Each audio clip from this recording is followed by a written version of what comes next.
Idade. Por Everaldo Soares. A história que eu pretendo resumir neste post está a anos-luz de ser verdade, mas é digna de investigação acurada para aqueles que estão equivocados com a compreensão e natureza de nossas crenças e culturas. Entre os que se dedicam a tentar explicar o inexplicável, a arqueologia vai na vanguarda das ciências e há muito vem jogando luz no remoto e obscuro passado do planeta. Tiamat, Gaia, Urantia ou seja lá qual foi o apelido da Mãe Terra nos últimos milênios, ela sempre foi arena de batalhas e palco para discussões controvertidas sobre o passado da humanidade. Uma antiga biblioteca foi descoberta no Iraque, antiga Mesopotâmia, datando da época do rei Assurbanipal na cidade de Nínive, contendo milhares de tabletes de argila com escritas cuneiformes. Oriundo dos antigos sumérios, esses registros contam uma história que colocou de cabeça para baixo a filosofia ortodoxa de antropólogos, teólogos e cientistas das mais diversas áreas de estudo. Esses registros em tabletes contam a história dos Anunnaks, uma suposta raça alienígena que teria chegado à Terra aproximadamente 445 mil anos atrás e foram, segundo textos sumérios, os progenitores da raça humana. Esses visitantes teriam saído de seu planeta natal, Nibiru, e viajado para a Terra com um propósito único: a exploração de ouro. Contava a história que seu planeta Nibiru estava com a atmosfera comprometida e para salvá-lo, viajaram pelo sistema solar em busca do minério precioso, que pouco ou quase nada encontraram em Nibiru. Esse minério era sem dúvida o remédio que poderia suturar as feridas daquele planeta. Nos confins da Via Láctea está Nibiru, um gigante celeste 4 vezes maior do que a Terra, diz a lenda, orbita o Sol numa elíptica alongada, cobrindo um período de 3.600 anos por ciclo orbital. Este é o planeta dos Anunnaks, diz o mito sumeriano que Elalueso, soberano da realeza de Nibiru, se exilou no planeta Terra depois de deposto da monarquia por Anu, pai de Enki e Enlil, sendo esses também herdeiros do trono. Enlil e Enki eram meio-irmão do mesmo pai, mas de mães diferentes. Enki era o primogênito de Anu com uma concubina, enquanto seu meio-irmão Enlil era filho legítimo da esposa oficial do rei. Essas ambiguidades discutiremos mais tarde aqui nesse artigo. Enlil, PRNCIPIO. Depois de conseguir atravessar o cinturão de asteroides entre Júpiter e Marte, utilizando suas armas de terror, arma nuclear, o aventureiro do espaço Alalu cortejará a Terra e seu satélite, Lua, por longo período de dentro do que se pode dizer, seu artefato, ou uma nave espacial. Ele analisou a composição química da atmosfera terrestre, a combinação dos gases e viu que tudo, desde a água, era compatível com a vida em seu planeta Nibiru.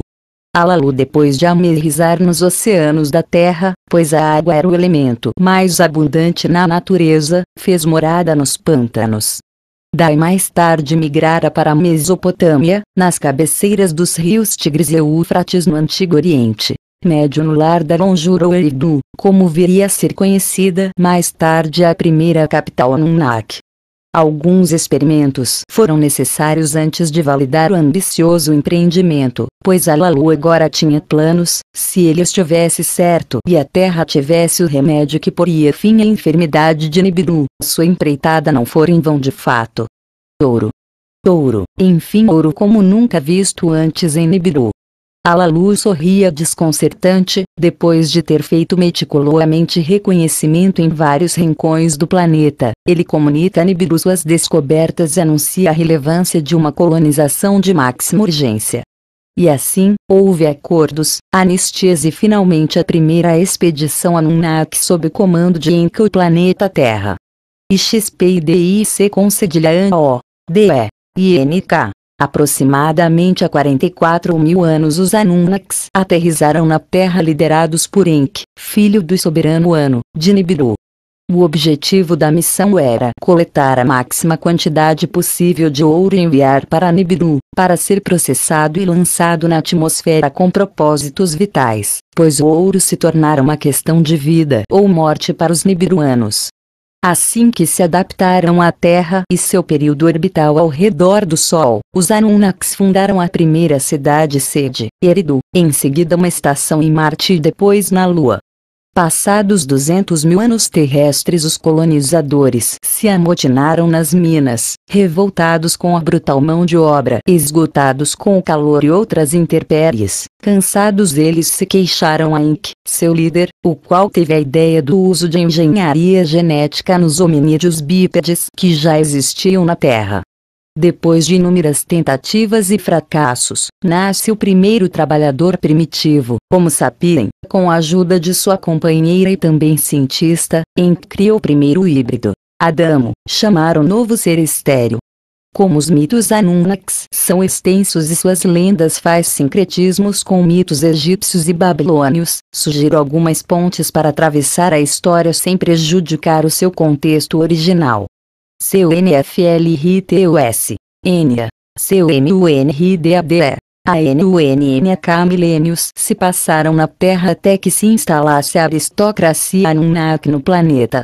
De fato, a demanda do ouro com o tempo criou uma estrutura hierarquizada onde o conflito e a anarquia reinava soberano em várias comunas coloniais. Mesmo muito antes dos Anunnakis concederem à civilização a raça humana, no decurso dos seus negócios terrestres somado às gerações descendentes que nasceram na Terra, o contingente de colonos obrigou a nova sociedade Anunnaki a se organizar amparados nos moldes políticos de Nibiru, seu planeta de origem. Assim foi adotada para a realeza a política da sucessão pela linhagem sanguínea direta, ou seja, a liderança passara sempre para o filho do rei ou príncipe com sua consorte oficial. Enki era primogênito de Anu, soberano de Nibiru, era pai de Marduk e Ningishzida. Estes mais tarde viriam ser conhecidos pelos egípcios de Ran e Tot. Enki foi comandante do primeiro grupo de Anunnakis que chegaram à Terra, depois do exílio de Alalu. Ele também tinha suas desavenças e rivalidades com seu meio-irmão Enlil. Em geral, os Anunnaki desde que aterrizaram na Terra, sempre foram rivais nas suas longas dinastias.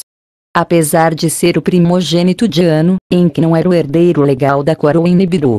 Seu meio-irmão Enlil possuía vantagens sobre ele devido às leis sucessórias, pois ele era filho do seu pai Anu com sua esposa oficial.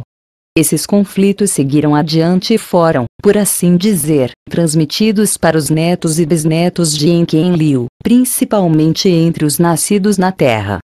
SUMRA, NASCE, UMRA.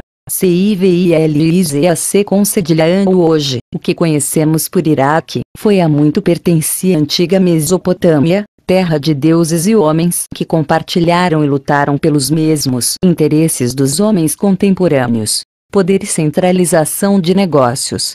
Foi muito mais tarde ali naqueles estepes do Oriente que a Suméria emergiu como o berço da civilização humana.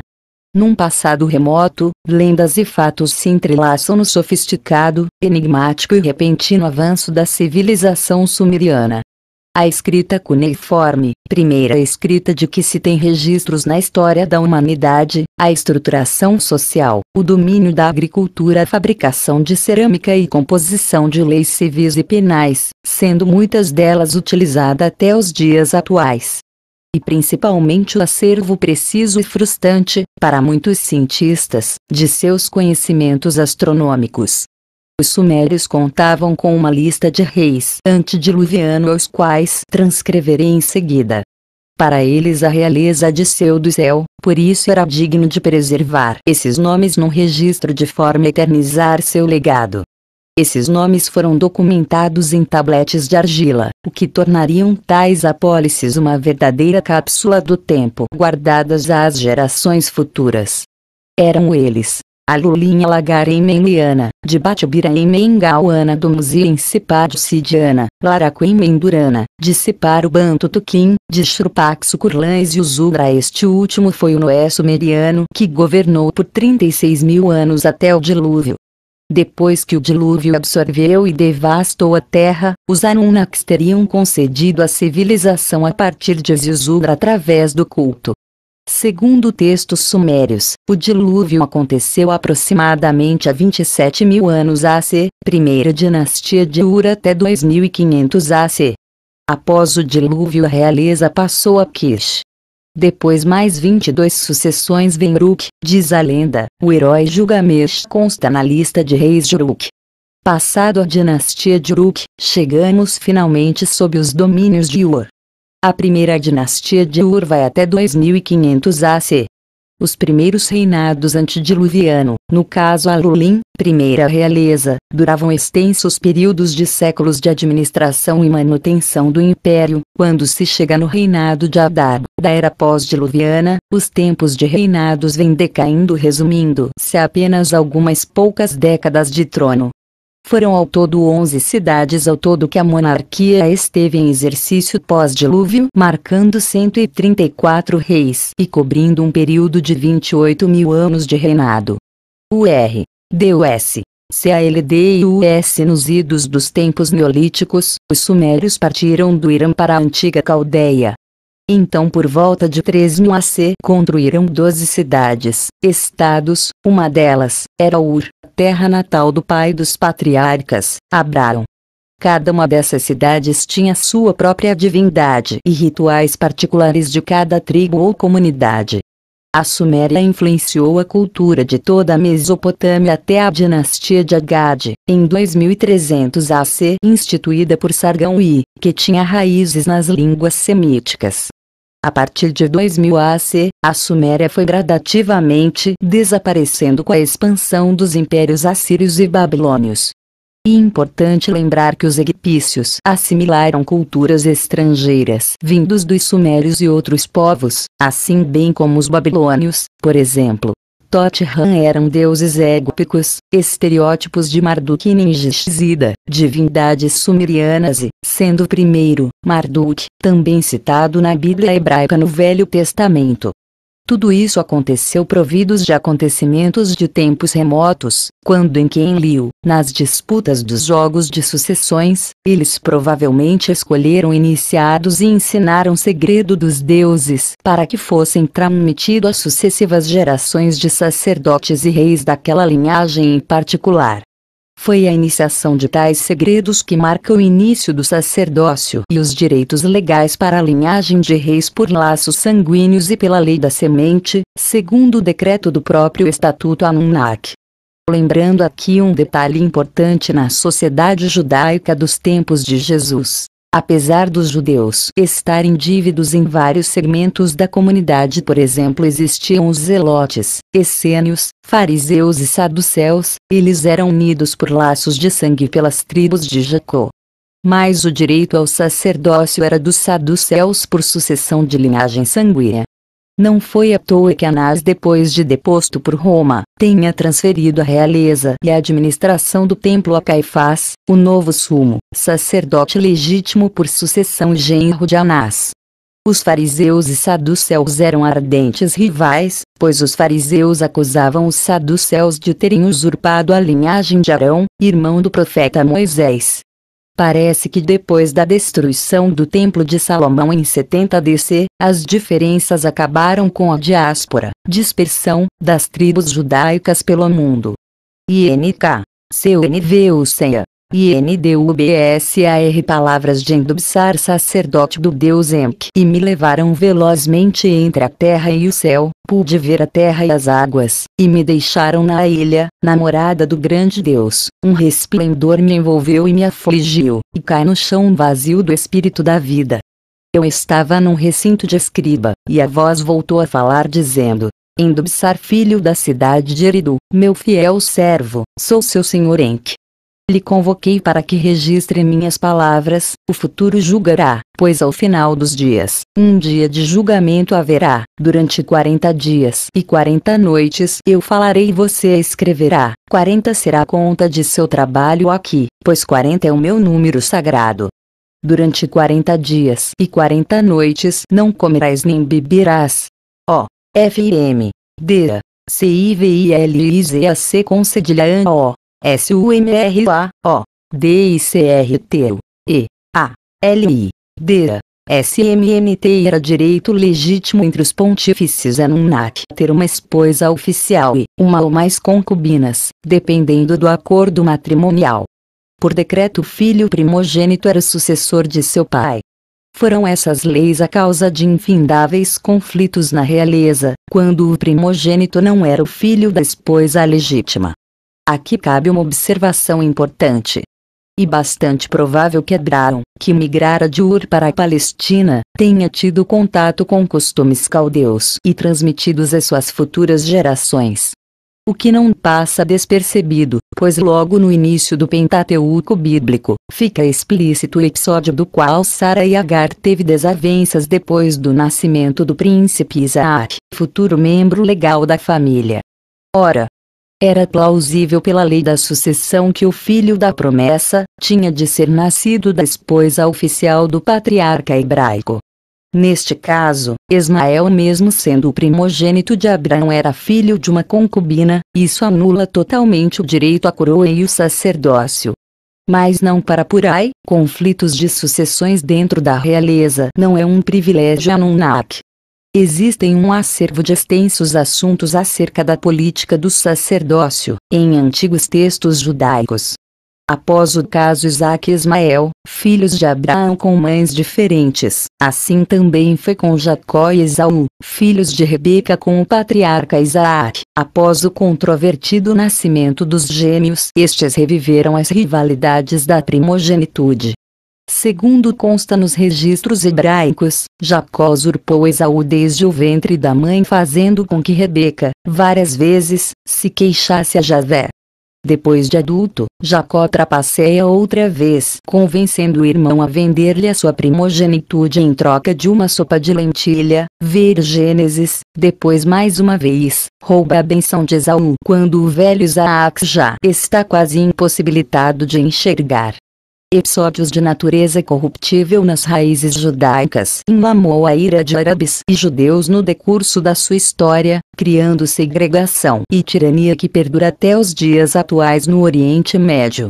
Ver conflito entre Israel e palestinos. Muitos das histórias e mitos gregos, babilônios, egípcios, até mesmo hebraicos, às vezes se fundem num único sincretismo. Mesmo que sejam coincidências, é digna de atenção e não deveriam ser tratados como uma abominação literária. Quero encerrar este tema com uma nota de observação. Livro de Enoque, o sexto depois de Adão. Enoque foi pai de Matusalém, que foi pai de Lameque, que foi pai de Noé. Enoque cap 12, 4. E eis que as sentinelas chamaram-me, Enoque o escriba, cap 14, 10. Eles me levaram no alto céu. 12. E aproximei-me de uma espaçosa habitação. 16. Seus pisos eram de fogo. 17. Examinei atentamente e vi que tinha um trono exaltado. 21. Alguém grande em glória assentava-se sobre ele. 24. Então o Senhor com sua própria boca chamou-me. Cap 15, 1. Tu escriba da retidão, aproxima-te. Cap 105, 1. Depois de um tempo, meu filho Matusalém tomou uma esposa para seu filho Lameque. Ela ficou grávida, e deu à luz um filho, a carne do qual era tão branca quanto a neve, cujos olhos eram belos. Lameque, seu pai, ficou com medo dele. Eu gerei um filho diferente dos outros filhos. Ele não é humano, ele parece como se não pertencesse a mim, mas aos anjos. Palavras de Lameque, filho de Matusalém, filho de Enoque. Número 40. O número 40 tem muito significado tanto para o judaísmo como para os cristãos. Moisés peregrinou 40 anos pelo deserto com os israelitas, também subiu ao Sinai e lá permaneceu por 40 dias, sem comida nem bebida, até que Deus lhe entregasse determinadas instruções junto com os respectivos mandamentos. Elias, depois de comer e beber, viajou por 40 dias até o monte sagrado, sem comida e sem bebida, até Horebe, o monte de Deus. Jesus jejuou por 40 dias e 40 noites no deserto. Também não comeu nem bebeu. Várias são as passagens onde 40 é um número de profundo significado na fé hebraica, desde nossos ancestrais até nossos contemporâneos.